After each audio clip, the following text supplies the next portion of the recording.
Hi there, I'm Joe. I'm one of the creators of Castilion. In this video I'm going to run through the game with you, how to play. I'm going to do a one-player game, but it's on a two-player bias, but I'm going to run through what you would do in the game. And we're going to use it via this rulebook, which can be downloaded via our website. In the box you'll get a different rulebook, it's just a quick start version of how you play. Now these card designs are older than the ones we have now. These are all prototype cards. There are minor changes, but nothing significantly. I'm going to run through a brief explanation of the objective and aims of the game. So the objective of the game is to use tactics and strategy to build up your army for you to then move around the board and take out either the opponent's generals with all his troops or destroy the castle. You want to go for destroying the castle because it's a quicker way and a more explosive and exciting way to end the game. Each player has a battle sheet which basically defines where to put your cards. It's got a graveyard and it tells you, it's got a quick little recap of the different symbols which can be located on the top scroll of each card. So basically it tells you which one of those they are. Now what we're going to do is we're going to separately shuffle each of the castles, generals and kings and queens into different piles. Now in the box they will all be collated in different sections in the box, so once you've set it up the first time you should have no problems setting it up each and every time. It should only take 5 or 6 minutes to do. Now what we're going to do is shuffle these cards, and then I'm going to just take one, and I have drawn Scar Tree, and then these can go elsewhere. I'll put them down there. So what we do with Scar Tree is you place it just next to the board. I'll keep it here because I've got all these here now. Now this is, it's just a rough copy of a castle. This is not what you get in the piece. You'll normally get counters, but this is a 3D printed one. So that goes onto Scar Tree. Now you choose your king or queen. Shuffle, shuffle, shuffle. Oh. And I pick out Hextilda, one of the best queens in the game, luckily. They go elsewhere. And we'll do the same for generals as well. And I pick out Wolfstaff, who is the best general in the game. Lucky me. So I'll move these up. And these go here like this. You can put them anywhere you want. And the general counter starts next to the castle. We're going to choose the armies now, so for time's sake I've chosen archers and lancier. Now we do have soldiers and cavalry, who are the other two troops, so player 2 would have them, but now I've chosen green and black and white, which indicates lanciers green, archers black and white. So what we're going to do now is shuffle these cards together. I'll quickly run through what they are. You have 2 formation cards, 2 items, 2 actions, 3 troops, every single unit. So these are all set up because this is how it comes in the box. So the easiest way, we'll just do this nice and quick.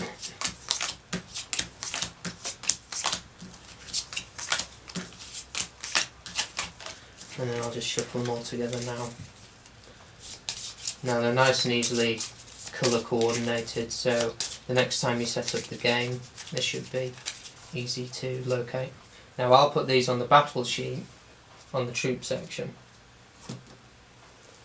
Now I need to pick my heroes or heroines. I have picked out the colour appropriate heroes and heroines so far, but obviously you will have all of them and you'll need to separate them for each player. So each of these heroes and heroines are differentiated by attack and defense. So tall, for example, is attack. It says in the top left corner of the scroll 30A symbolising the attack and 50D symbolising the defence. So I'm going to go defensive on the Lancia and attack on the archers. These go to the side of the board where you can pick them up via the stars. There are 3 on the map. So these go into your troop section, nice and separately shuffled.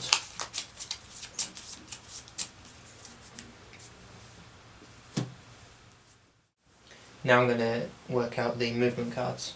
So you'll have 10-1 movement and 5-3 movement. The movement cards allow you to move around the board. So what you do is you give a quick shuffle of those and you place them on the movement section of the battle sheet. Next up, we choose the terrain cards. You have 2 of each type. These are cards which allow you to defer your opponent from moving certain spaces or attacking. I'll explain these later. You shuffle these and then you pick 6. The rest get discarded. And then these go to the side of the board. And this board is a prototype, and so there will be sections for the terrain and your heroes and heroines prior to that as well. And now we pick the utility cards. These are sort of special cards that give you the ability to do different things, and you'll find different areas located on the map where you can pick them up. These will be face up next to the board.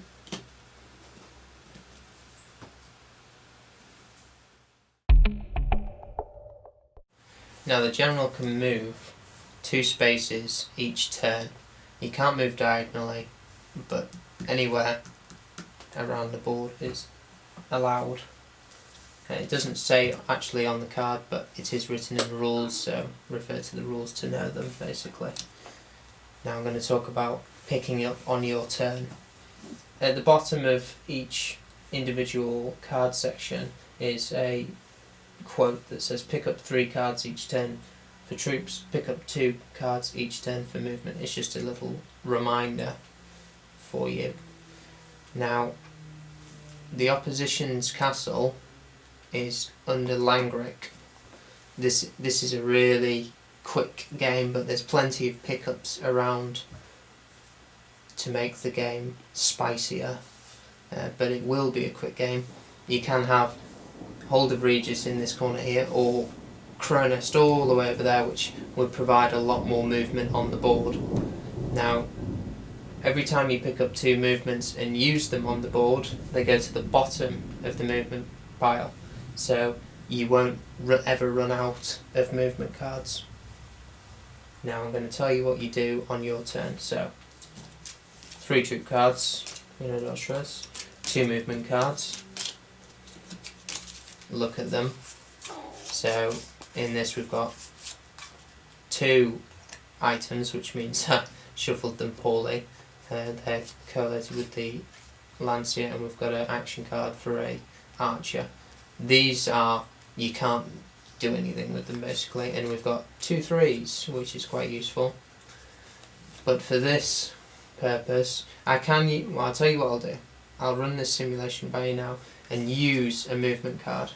So place the movement card down and say I'm moving 3 spaces, I'm going to do it left. 1, 2, 3.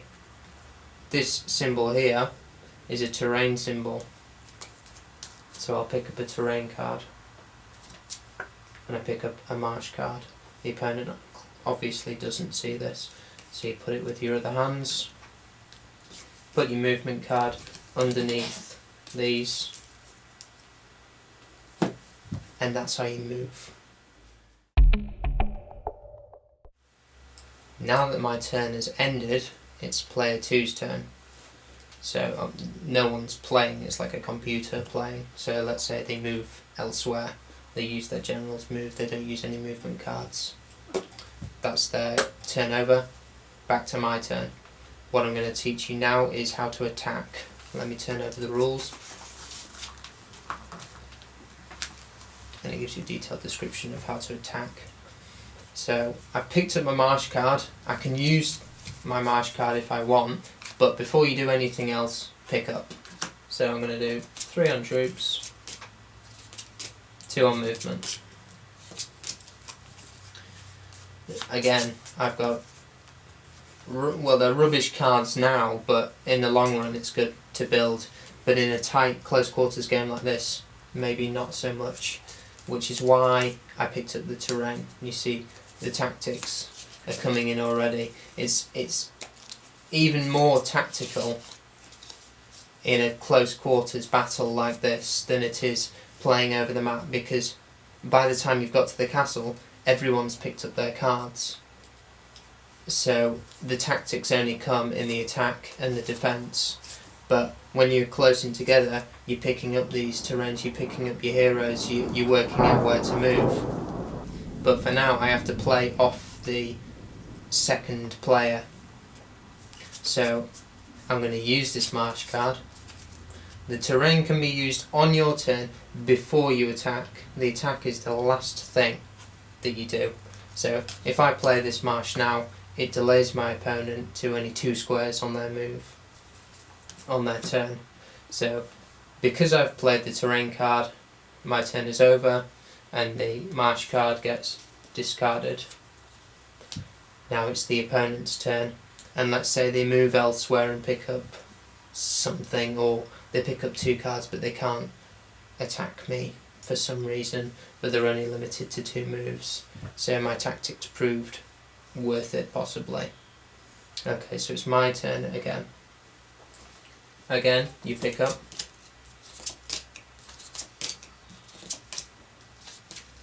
Now, I didn't move in my last turn for strategic reasons, because I limited them to 2 moves, so there was no attack on my castle, and it's given me a better strategic advantage in the whereabouts I am on the board. Now, I'm 2 spaces away from a castle, an occupied castle square. This is an advanced rule which you can find in Strategy and Tactics on the website. If I were to move into here, knowing that their general was after me, they cannot attack me. However, it leaves a very wide open gap for my castle defence. So these are advantageous, but use them wisely. Let's see what I've got. Now I do have my units coming in, so I've got a Lancier and a Jab and a couple of wands. I'll just put these into order.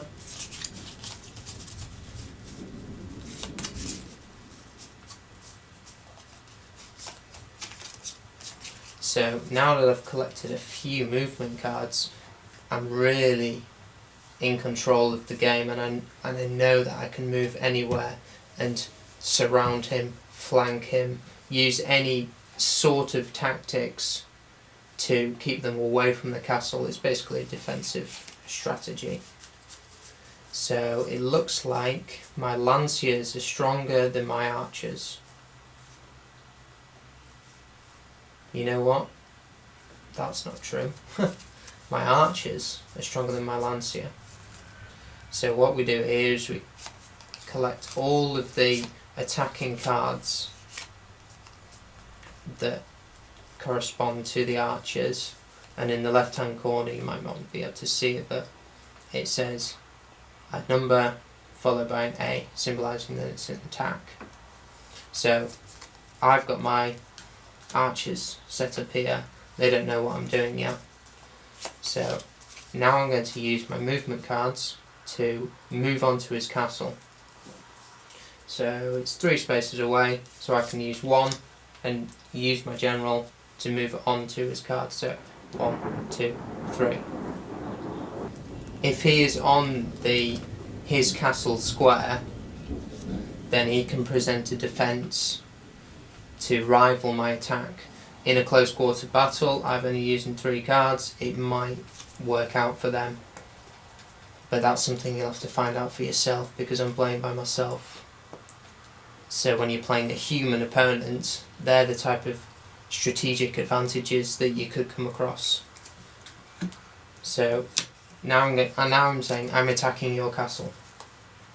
So we use the general along with the chosen unit, troops, and whatever cards you have with it, and then you add up from the left hand corner what you've got. So 50, 65, 75, 90, 100, work that out again, 30, 40, 90, my mistake. So I have 90 attack. If they have 90 defense, I die,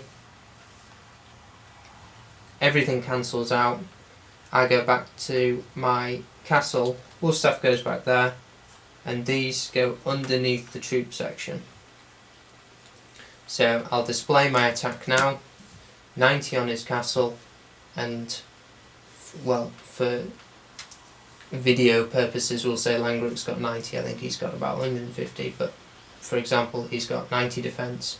He gets knocked out, I win the game. So it's as simple as that. I used tactical advantages.